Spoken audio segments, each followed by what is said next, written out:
hello! At nandito ako ngayon sa bilihan ng mga oven. So, meron mini oven. Ayan. 1,399. So, pang mga pang-init-init ang tinapay. So, itong 12 liters. 199. Ayan. So, ito naman is 3,019. At ito, hindi natin alam kung anong ito mabuksan. At itong oven.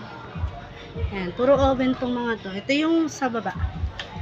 Is 28 liters ng ating oven is 3,749. So, siguro, okay na to. Ganun to kaliit. Yan. Sa ano lang naman, nag-umpisang magnegosyo, siguro pwede na to. So, ito, ideal na